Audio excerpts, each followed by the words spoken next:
So good evening, Parkview. Obviously, I'm not on screen right now, and that's okay. Yes, yay. That guarantees that you're not going to have to fall asleep.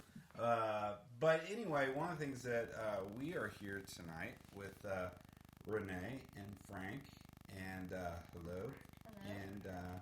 And you guys, I'll let you guys give a little introduction. I'm going to take that off the screen there. But one of the things that we wanted to do was talk about the effect that obviously that we're seeing today, and how it's affecting people, because I'll let them introduce themselves as far as what they do for a living, and we'll kind of get right into that. So I'm going to have ladies go first. So Okay. Renee, you want to introduce yourself? Sure. So I'm Renee Bright, and I'm a licensed professional clinical counselor for the state of Ohio. And so what that means is we're essential workers. Frank and I are out there either doing some tele-mental health now, or still seeing clients in our offices, maintaining social distancing requirements and things like that to the best of our ability.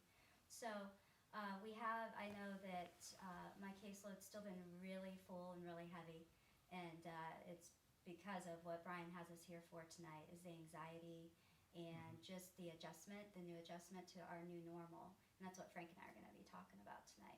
So I'll let Frank, those of you at Parkview, married to Greg, 3 kids, Courtney, Morgan, AJ, a couple of granddaughters, Claire and Magnolia. So, your turn. Hi, I'm Frank. No, I'm just kidding. Frank Yost. I'm a LPC, licensed professional counselor. I'm a step below Renee, licensure-wise. A lot of the same things, except I'm not married to Greg. I'm married to Lisa and have 4 kids and a grandchild on the way, which has been a stressful thing in our family, having a grandkid come into the middle of this, and hopefully she'll be born when it's all free and clear and everybody will be fine. Yeah, same thing, a lot of telehealth, seeing people. I spend all day behind a computer screen, it seems like. Some face-to-face. My caseload has increased over the last couple weeks. Keeping pretty busy right now, and it's amazing just some of the things that are going on, stress level-wise, just overall, just how the general stress level has increased slightly over time with all this happening. So. Yeah, that was one of the things that when I started thinking about this, obviously utilizing our resources, and I thought about you guys and how how important this time is, and how difficult and stressful it is. I know for me, doing preaching online, streaming, has been totally different, weird, and it's just really, I feel like a fish out of water.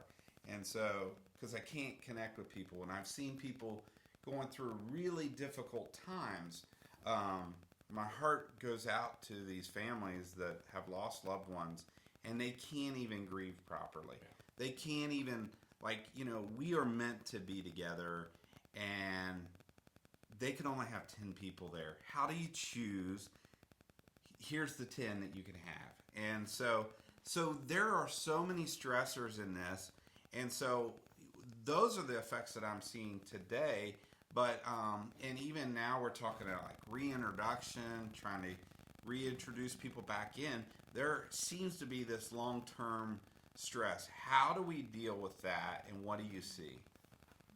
Well, there's been a major shift on how we do things. Talk about that connection with people. I did a wedding this week, and it was they were in Virginia. I was supposed to travel to Virginia. It's more locked down there than it is up here by a long shot.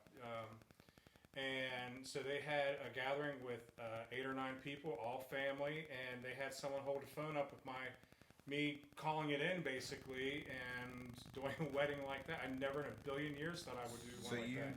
So you Zoomed the wedding? I basically Zoomed the wedding. Wow. Yeah, it was streamed on Facebook Live, which was a unique situation to watch me doing a wedding. It was like watching Max Headroom, if you remember who that is. Yes.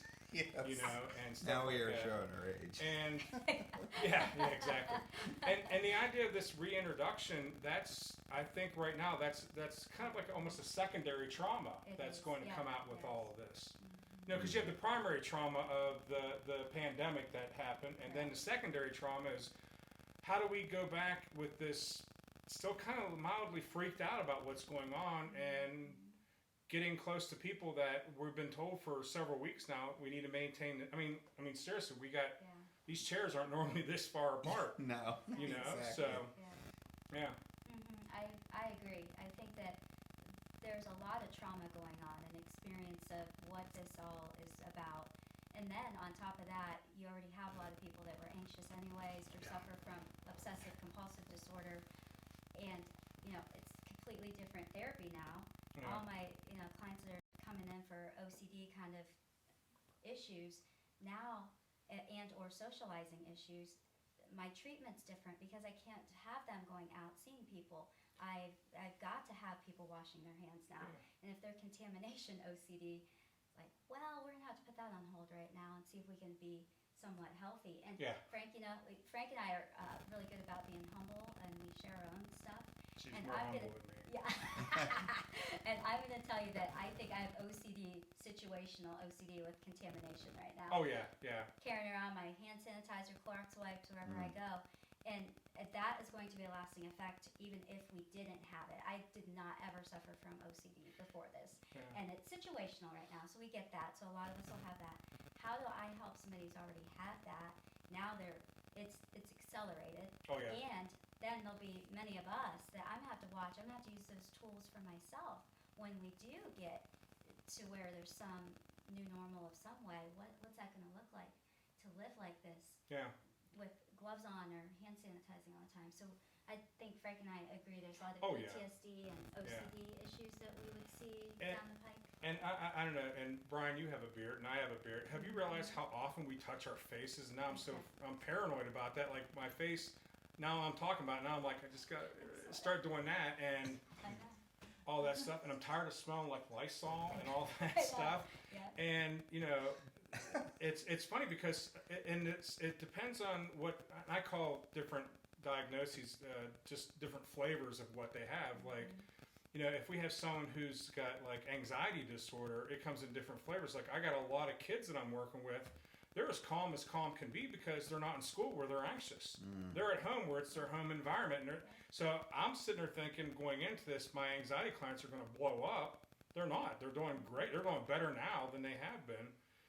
And it's amazing how many kids are like, I can't wait to go back to school. Where before, this would have been a kid's dream. Like, oh, I can't go to school for 6 months? Yeah, that's fine. Now, 6 weeks into it, 8 weeks into it, they're like, I miss going to school. I miss my teachers. I miss my friends. And I'm like, so what can you do to reach out to someone but safely? And following the social distancing. And I see a lot of the moms of those children. We're actually a really pretty good team. Yeah. And those moms, they need the calls from me or the Zoom sessions because they're like, we're not keeping a routine. And that's the best thing. We've got to keep a routine. Yeah. We have to get up. They have to get up and get dressed and follow the same idea. Now I have moms who are stressed because some of them are trying to work from home. Some of them they're now homeschool teachers too to the children. A whole new thing. It's just been, like you said, so well, if there was some anxiety in some places than others or depression, now it's almost shifted. You got to catch it. You've got to, and then some of the anxiety, I've also had to help some of the clients not, I help them, nope, you've got to watch what facts you read. Yes. You oh my gosh. Right in. And I use a lot of faith over fear, hope over hype, those kind of things, prayer over, Good comes out of horrible. You got it. Yeah. And trying to see the blessings that are going on instead, and the silver lining in some of this. And that's I don't know if that's a prescription of sorts. I tell my clients, stop watching the news as much. I mean, and go to reliable sources. I mean, go to the CDC website if you want to hear something. Don't listen to the latest politician or the talking mouthpiece like a celebrity. Even if they're going to the same location to get these facts, get them for yourself. And do it in small doses. You don't need to be updated on the death toll in New York City if you're living in Worcester, Ohio. And you get that point where you see, and that's the problem with anxiety. You don't see things like this. Like I have this appointment today, and then this appointment tomorrow, and then this appointment. You see things like this, where it feels like it's all happening at once at the same time, And you got to change the way they look at things so they put it in the right priority, in the right perspective. Otherwise, they'll literally fret themselves into a dysregulated state at that point. Yeah, that's a great point. I think that we do I don't even know how to say it, like overemphasize. Overemphasizing. I always tell my anxiety clients, especially if there's something that they're anxious about, just be careful how much of something of that information that you're bringing into your life. So if I have a couple relatives that all they do, they're retired and they just sit there and watch the news all day, and it's the same thing over and over and over and over, and it just reinforces that fear rather than, okay, that's the latest information, let me go do my laundry, because that needs to get done too, because dang, you stink at this point, and people are letting that daily stuff go by because they're so riveted to this thing. That's exactly right, and that's where they get off that routine, like I was saying, and that schedule that they still need to keep. And I've been guilty of that. Have you? Yeah, because you think, I have tomorrow, or I'll do it in 10 minutes, and before you know it, if you're watching all that social media, checking out what the Washington Post said now, or the New York Times, or the celebrity, well then all of a sudden 4 hours has gone by, and they think, oh, the children were supposed to do this, and I was supposed to do that, and I didn't change my laundry. And then everything gets backed up and shut, and then they're like, oh, I got to get it done now. Procrastinators love it. It's what a procrastinator goes through. It's like, I'll put it off and off and off, and then I have to do this frenzied rush to get everything done. Like, okay, kids, we're going to have breakfast, lunch, and dinner all right now because we've put everything off at that point, which then the kids pick up on, and they start acting out. And you've said this before, kids are the symptom bearers of the adults.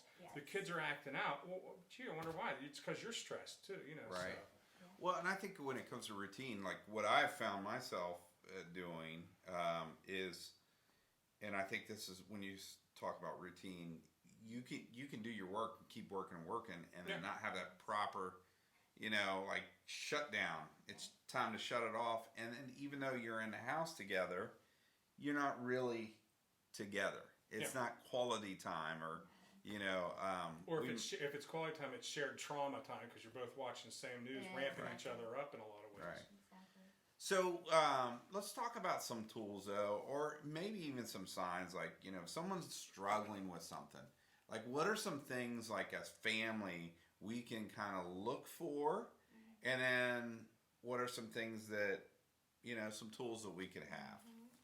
Changes in established behaviors. Yes, exactly. That's a big one. Yes, that's well said. I don't mind using like maybe some older people who definitely are staying in because they're vulnerable. Yeah. And if you check on them, call them, and they will tell you. I know that I don't think my mom and dad would care. They'll tell me, hey, you know what? I am struggling more. Mom and I just got out because we had to. They're missing us. We met them actually Sunday. Stayed 6 feet apart. And it was fun and it was good. However, make sure you check on them, and they'll, often if you have a good relationship, they'll tell you. If not, just, talk to them for a little bit. Things come out, or Zoom or FaceTime if they have an iPhone. That really reach out, because the more you're with them, check on them regularly, and like you said, you can kind of get where all of a sudden, oh, I haven't talked to them for a week because I was so wrapped up in this. Set a schedule to call people. That way you can talk to them and you're going to hear it. They're going to end up either telling you, or they're going to tell you, I haven't done anything or haven't been out, or and that's when you'll know something's going on. Yeah, all I've done is sit here and watch the news, and I haven't even taken a shower. I'm like, go grab a shower. Exactly. Go fix a bowl of oatmeal. Go. I mean, it's nice today. It's a beautiful day right now. The sun's come out for the first time in thinking like 17 years. Yeah. And one of the things I'm going to do tonight, I'm going to go sit on my back porch. Amen. And just listen to the breeze for a little bit. And that's a coping skill for me on a Friday night. That was a treat for myself on Friday nights, and I'm sticking to that routine. And I don't know with you, the same with me. My routine hasn't changed a whole lot because I'm essential, and I still go into work. I get my shower every morning. I go into work. I eat my lunch and do my thing. And there's little minor things like I haven't seen. Renee and I were talking. I haven't seen my coworkers face to face. We're used to hanging out and talking to each other. I miss them. You know, my second oldest, he's been staying with his grandfather. He calls us, I'm homesick, I want to come home. You know, and we miss him, and we'd love to get together, but we want to be careful too. So yeah, and I understand that because last Sunday night we got on Zoom with our family, my brothers, my mom, and extended family, and we normally get together maybe once every 6 months, all of us. But because of this, you felt that need. Yeah, it doesn't seem more important to do it. Yeah, yes. and that's the thing about it. It is more important to do that because we're social animals. We don't do well in isolation. We need to connect with each other. I mean, we're missing our small groups. We're missing. Exactly. Yeah. I was talking to someone the other day. I miss going to church, even if it's just to sit and just and I don't have sleep like you normally sleep do. like I normally do. Clip my fingernails and stuff. But I miss being that routine of getting ready and fighting with the kids, get here on time, but showing at church and sitting in the pew and just interacting with, even if it's just to say hello to someone that I haven't seen. I literally haven't seen someone like Nancy Green. I haven't seen her in like almost 3 weeks or 3 months now at this point. 2.5 months, it seems like. Feels like forever. It's hard to believe. Hi, Nancy, by the way, if you're watching this. So. Miss you. You and everybody else. I miss all you too. So. We miss you all. Yeah, it's so hard to believe. Like I never thought we'd get to this point. But I guess some of the tools too. What are some other things that you would recommend that people do that's important right now? Frank and I probably would suggest we do a lot of this. It's going to be around relaxation, mindfulness kind of things, from visualization, which Frank was just sharing today. He went to his happy place. 4 out of 5 sessions. That's pretty kind much of visualizing. Yeah. Because I'll use an example. I love to go to the beach. It's like our vacation. We were supposed to go May 18th to Destin. So now I'm visualizing instead because it had to be canceled, of course. Yeah. So, and I go to that happy place. It is possible. It is possible to remember and think through what you really like and, what that looks like. Another really big thing is, Frank, you said it about sitting on your back porch with the breeze. That is going to remind us of a mindfulness activity where you're using all your senses. He's feeling the breeze on him today. He's going to feel the warmth of the sun. Smelling the pollen. Smelling the sneezing. pollen and sneezing and coughing. And we don't have COVID-19. Yeah. So, touching things, just really grounding yourself in that moment, which is going to keep helping you come back to where your feet are, and that's where you can stay. That's all we got is today. That's all we ever had. But society and how fast it was going seemed like we had to always have more. So this is really good work, I think, is to just be able to stay where our feet are, be right where we are, practice the things that God gave us, which He gave us 5 senses to use. He wants us to use them. We teach them to our children when they learn, then all of a sudden we're off and running. I can be doing dishes, and I don't know how they got done. Your mind goes somewhere that else. autopilot, Yep, you got it.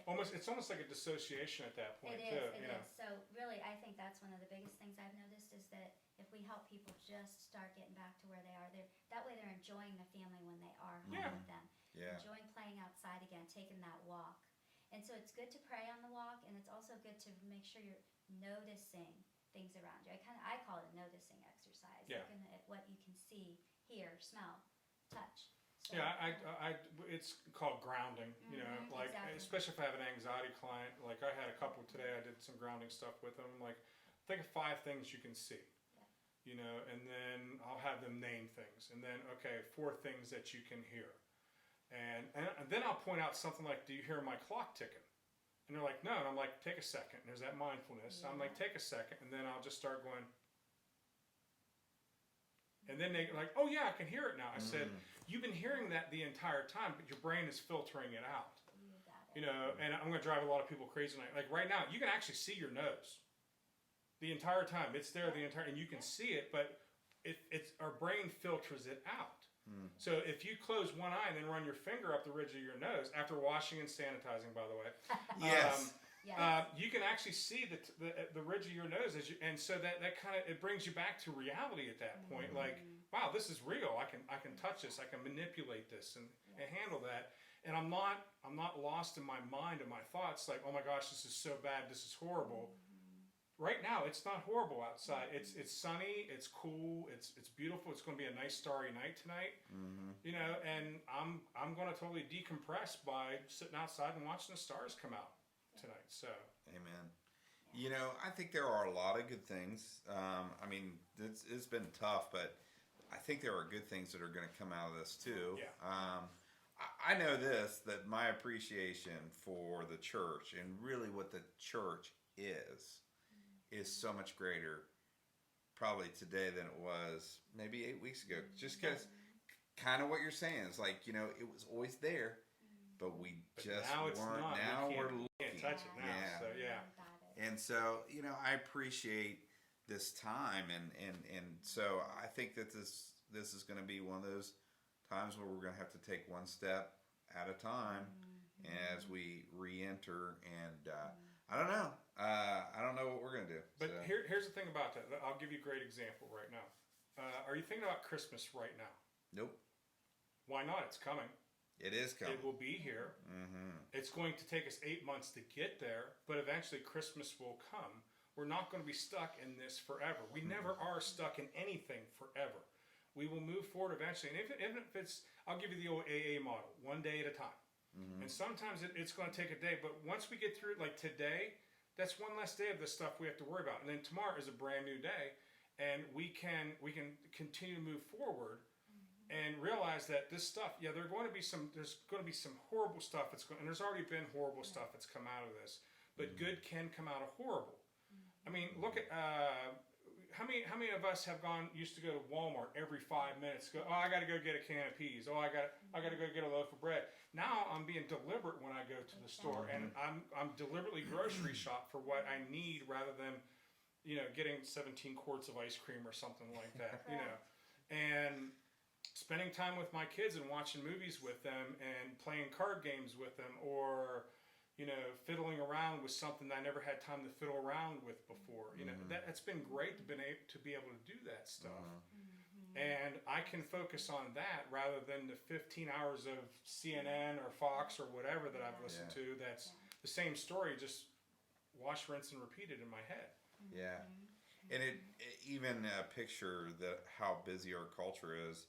I don't know if you've seen some of the pictures of the air quality in New York City and The LA. canals of Venice are clear. You can see the water. You know, some water. I mean. It's unreal. And just driving, I'll be honest with you, driving to work has been a joy these last, because the roads are empty. Exactly.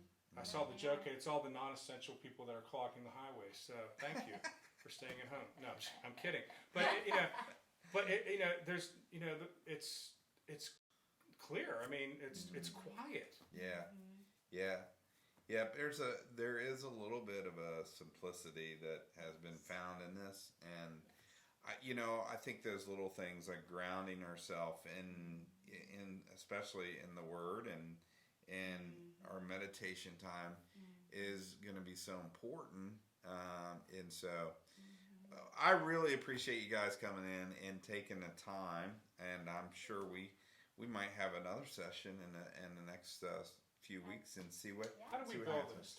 That is true. That's it. Session technically. That is actually it. This is one-on-one. That's a wrap. And but anyway, we appreciate you checking in, and hopefully,